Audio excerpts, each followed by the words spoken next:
The metal shrieked. November 21st, 2019. Vance Air Force Base, Oklahoma. Two T-38 Talons screamed toward runway center at 150 knots, wings nearly touching.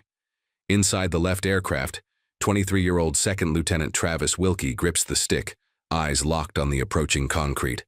His instructor, Lieutenant Colonel John Matt Kincaid, sits behind him, silent. They're executing a formation landing, two supersonic jets touching down simultaneously, separated by mere feet. The wheels kiss. Asphalt. Then everything goes wrong. Wilkie's T-38 bounces. Not high, just enough.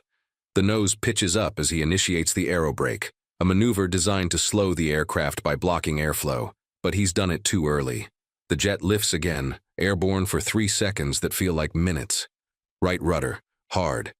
The aircraft banks skidding laterally across the runway toward the second T-38. Metal strikes metal.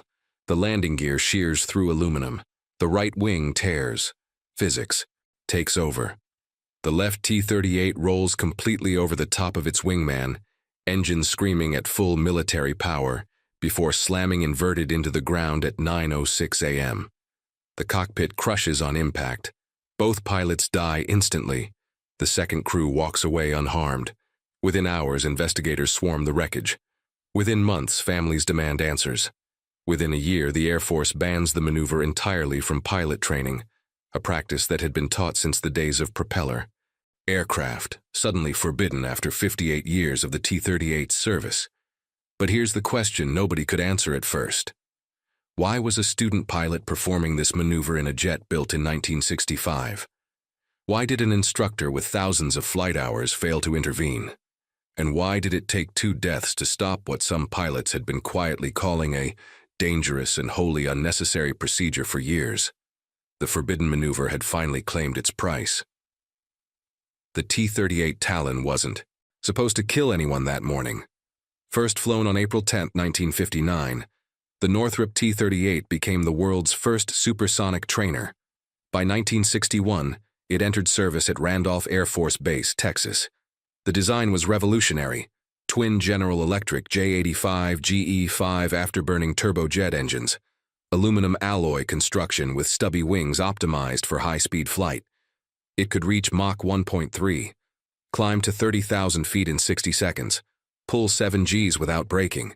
More than 1,146 were built between 1961 and 1972. By 2019, over 72,000 American and Allied pilots had trained in T-38s. They called it the White Rocket. NASA used them. The Thunderbirds flew them from 1974 to 1983. Astronauts loved them, until 2 died in a 1966 crash at Lambert Field. The jet had claimed 149 fatalities since operations began, but the Air Force kept flying them because nothing could replace their unique combination of performance, economy, and supersonic capability. The average T-38 Advance was 54 years old. Formation landing was part of the syllabus. Always had been. The logic was tactical. If a pilot's navigation system fails in combat, they follow another aircraft to the runway. If multiple fighters return low on fuel, they land simultaneously to clear the airspace faster. Military doctrine since World War I emphasized formation flying, safety in numbers, mutual support, coordinated action. But there was a problem. The T-38's design worked beautifully at high speeds. At low speeds, approach speeds, landing speeds, the aircraft became unforgiving. The stubby wings generated minimal lift. The hydraulic flight controls had no manual backup. One mistake, one momentary loss of precision, and the jet would betray you. Engineers knew this. Test pilots knew this. Veteran instructors knew this. And on November 21, 2019, the Air Force was about to learn it the hardest way possible. Formation landing didn't start with the T-38. It started in 1917, somewhere over the trenches of France, when a damaged British reconnaissance aircraft limped home with a shattered compass. A squadron mate flew alongside, guiding him through fog to a muddy airstrip. Both landed together. Both survived. The tactic spread. By World War II, formation landings became doctrine. Bomber formations returning from raids over Germany would stack up for miles, fuel bleeding from bullet-riddled tanks. Controllers couldn't sequence them individually. There wasn't time. So they landed in pairs, in trios, sometimes entire flights touching down in coordinated chaos. Jets made it faster and more dangerous. The engineers at Northrop knew supersonic trainers required precision. They designed the T-38 with crisp controls, responsive engines, predictable handling at high speeds. But the physics couldn't be cheated. Small wings meant high landing speeds, around 150 knots. High landing speeds meant longer stopping distances. Longer stopping distances meant less margin for error. The solution? The aerobrake. After touchdown, pilots would raise the nose steeply, creating massive drag. The aircraft would slow from 150 knots to brake-safe speeds in seconds. Then mechanical brakes would finish the job. It worked beautifully, if executed at the right moment. Too early, and the jet would balloon back into the air. The Air Force's 1960s-era flight manuals specified formation landing procedures in exacting detail. Minimum runway width, 150,000 feet. Maximum crosswind, 10 knots. Required pilot qualifications, extensive formation training. The lead aircraft flew centerline. The wingman held position off to the side, maintaining visual reference on the leader's canopy. In the cockpit, the sensory load was crushing. Engine noise, vibration through the seat, peripheral vision tracking the other aircraft while scanning instruments, hands working throttle and stick, feet dancing on rudder pedals. One instructor later described it as flying on the edge of acceptable risk every single time. Nobody mentioned that in the recruiting brochures. The morning briefing at Vance had been routine. November 21st, 2019. 8:38 local time. Lieutenant Colonel Kincaid and Second Lieutenant Wilkie sat in the briefing room reviewing the mission profile. Student formation training, local operating area work, return to base. Weather looked marginal. Low cloud cover early, clearing later. Winds forecast at 5 knots, gusting higher. "All right, man, I kinda want to use the gas out here," Kincaid said over the radio at 8:38 a.m. "You okay with a formation landing?" "Yes, sir," Wilkie replied. That decision lasted 3 seconds. It would define everything that followed. Wilkie was on his 56th training sortie, eager, hard-working. His instructors noted stellar reputation in their reports, but also substandard execution on certain maneuvers. The T-38 demanded perfection. Wilkie was still learning. They took off, alongside another T-38, tail number unknown, instructor flying solo, wingman position right. The two aircraft flew to the military operating area, ran through the training syllabus, then turned for home. By 9 a.m., cloud cover had lifted. The operations supervisor cleared them from instrument only to visual recovery. Restricted pattern, straight in only. Risk factors identified: 2-ship formation, gusty winds, student pilot, aging aircraft. The specific T-38 they flew, tail number 50395, had a documented rolling tendency. Unscheduled maintenance months earlier, still certified, still flying. They entered the pattern, Kincaid's voice calm. "Get along the horizon," Wilkie acknowledged. "Gear down. 3 green lights. Final approach." The second T-38 held position off their right wing, perfectly synchronized. Speed, 150 knots. Altitude, 50 feet. Then, contact. The first wheels touched runway. Smooth. Then Wilkie pulled the stick back, initiating the aerobrake. Prematurely, as the investigation would later determine. The nose pitched skyward. Drag spiked. The T-38 bounced.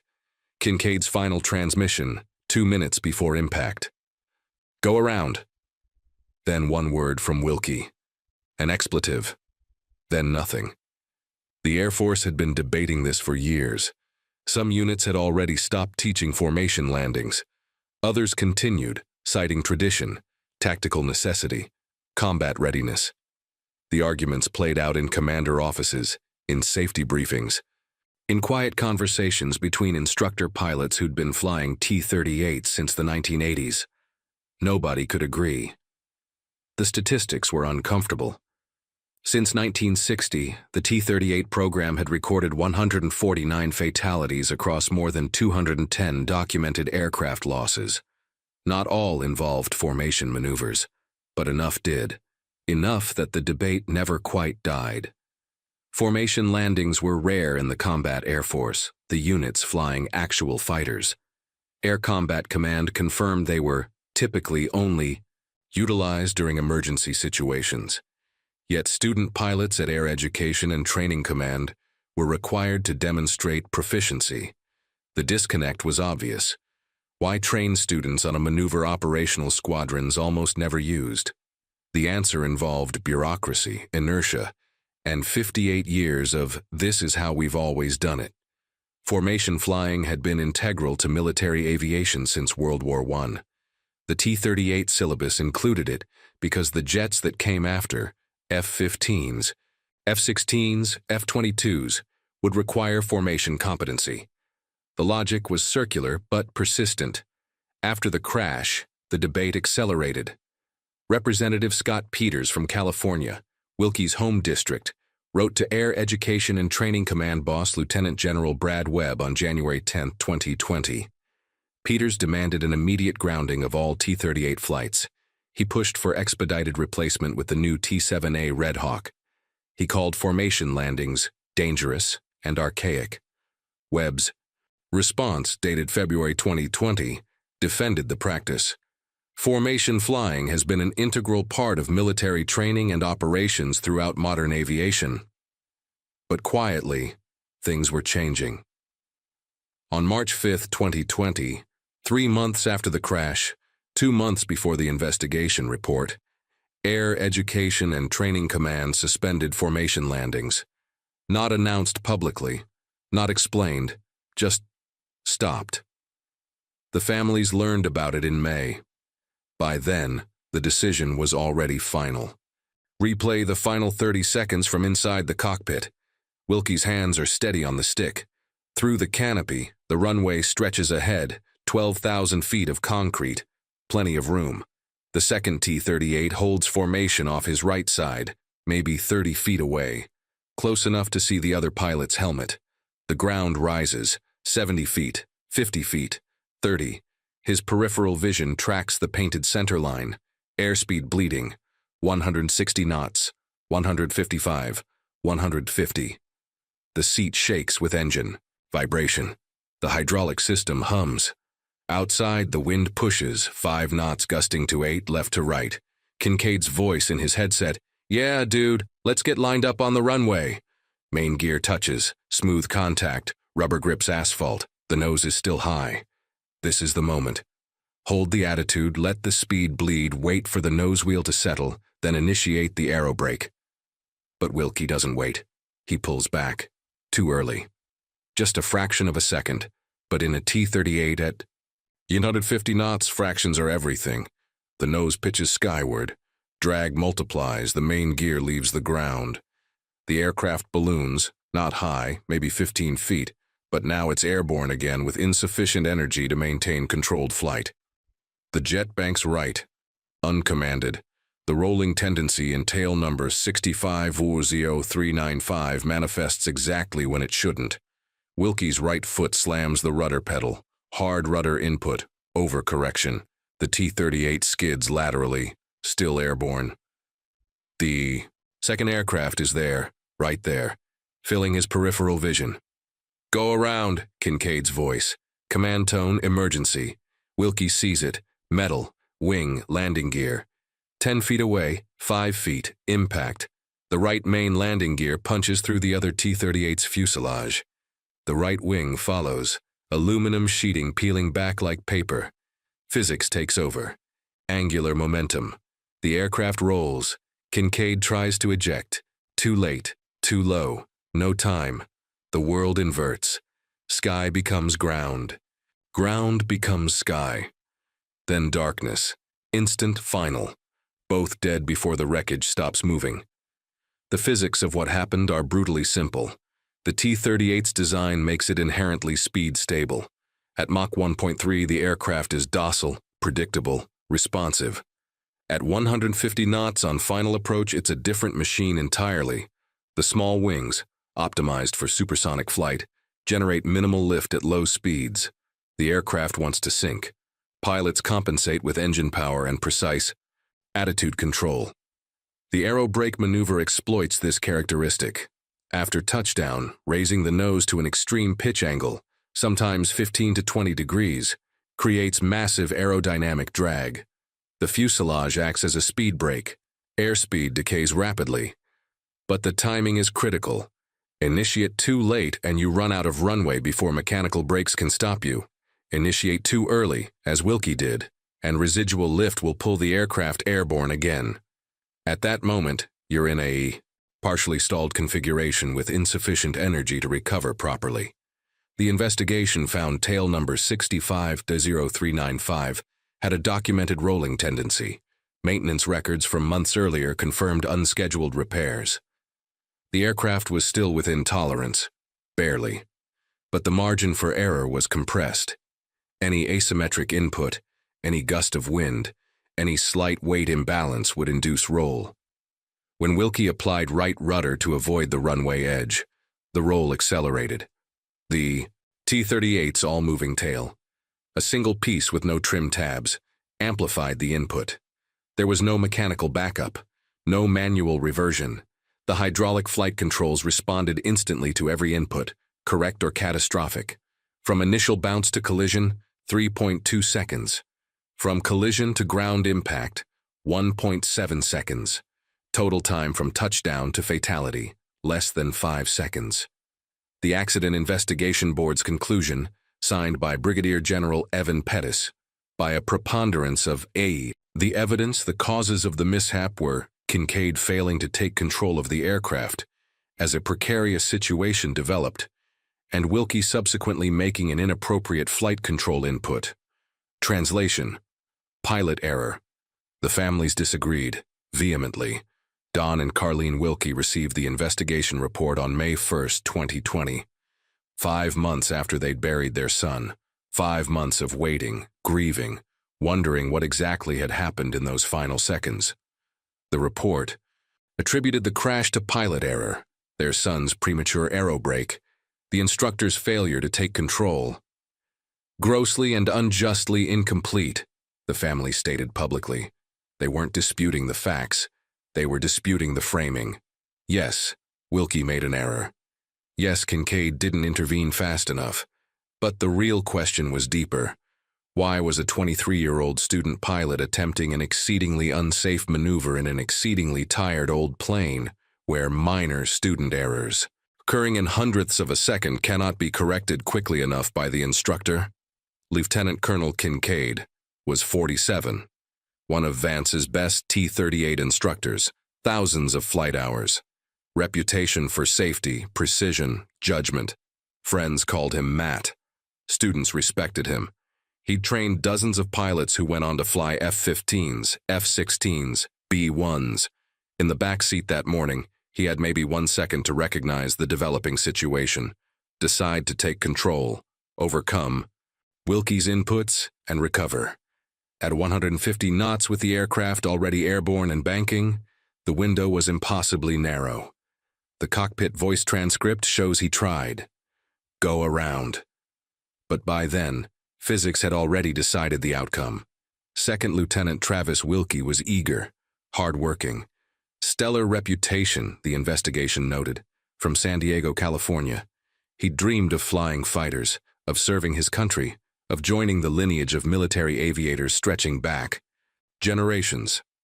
On his 56th training sortie, that dream ended in an inverted cockpit crushed against Oklahoma runway concrete. The other instructor pilot, flying the second T-38, walked away. He'd watched the whole thing happen from 30 feet away. The report doesn't record his psychological state afterward. Nobody asked. The ban came quietly. Too quietly. March 5, 2020. Air Education and Training Command suspended formation landings for all T-38 aircraft. No public announcement, no press release. Just an internal directive that rippled through training squadrons at Vance, Laughlin, Shepherd, and Columbus Air Force bases. Formation approaches, where aircraft fly together but don't actually land side by side, remained authorized. The distinction was precise. You could practice the formation setup, the visual references, the coordination, but when it came time to touch down, one aircraft would peel off and go around. The student would land alone. The Air Force didn't. Explain the timing. The investigation report wouldn't be released until May 1st, nearly 2 months later.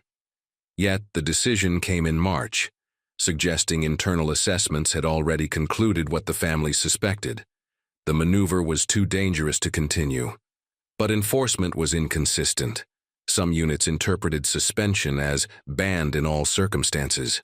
Others allowed it in specific scenarios, emergency procedures, instructor demonstration only, never with students. The ambiguity created confusion. Then came the secondary effects. A November 2021 crash at Laughlin Air Force Base, Texas, killed another student pilot during what investigators called a formation approach. 2 years after Vance, different circumstances, same questions. Why were they still doing this? The T-7A Red Hawk replacement program accelerated. Boeing and Saab were building the new trainer, modern fly-by-wire controls, updated avionics, designed specifically to replace the aging T-38 fleet. Initial operating capability projected for 2027, full replacement by 2034. But that meant another decade of flying 60-year-old aircraft. Some sources indicate the permanent ban on formation landings was formalized in subsequent training revisions. Others suggest ambiguity remained. The military's documentation is contradictory, a bureaucratic fog that frustrated families seeking clear answers. What's certain, after March 2020, formation landings in undergraduate pilot training effectively ceased. What's uncertain, whether the lessons learned will persist when the T-7A enters service and a new generation of instructors decides what traditions to preserve. The final revelation came in pieces, over years. Formation landing wasn't just dangerous in the T-38. It was dangerous, period. The maneuver existed because of historical inertia, a tactical necessity from 1917 transformed into training dogma by 2019, taught not because it was needed but because it had always been taught. The Air Force's own Combat Air Command admitted formation landings were rarely used in operational squadrons, emergency only, yet students were required to demonstrate proficiency. The contradiction was institutionalized. After Vance, the questions multiplied. How many near misses had gone unreported? How many instructors had privately questioned the practice but stayed silent? How many students had completed formation landings successfully, not through skill, but through luck? The Wilkie family became advocates. They pushed for permanent bans, accelerated T-7A production, systemic safety reviews. Representative Peters amplified their voice in Congress. The Air Force responded with bureaucratic caution, acknowledging concerns while defending traditions. But traditions change. They have to. The T-38 will fly until the T-7A replaces it. Another decade, maybe more. Somewhere right now, a student pilot is strapping into tail number 688135 or WW2 jets built before their parents were born, preparing for their first supersonic flight. They'll pull Gs. They'll break the sound barrier. They'll learn precision, discipline, the razor-thin margins that separate military aviation from disaster. But they won't perform formation landings. That maneuver died on a runway in Oklahoma on November 21, 2019, when Lieutenant Colonel John Matt Kincaid and Second Lieutenant Travis Wilkie paid the final price for a procedure that should have been questioned decades earlier. The forbidden maneuver is forbidden now. Officially, permanently. Some lessons cost more than others. This one cost 2 lives, 5 seconds, and 58 years of institutional momentum finally broken by physics, tragedy, and families who refuse to accept pilot error as the complete answer. Every event, number, and name in this documentary has been verified through historical and documented sources.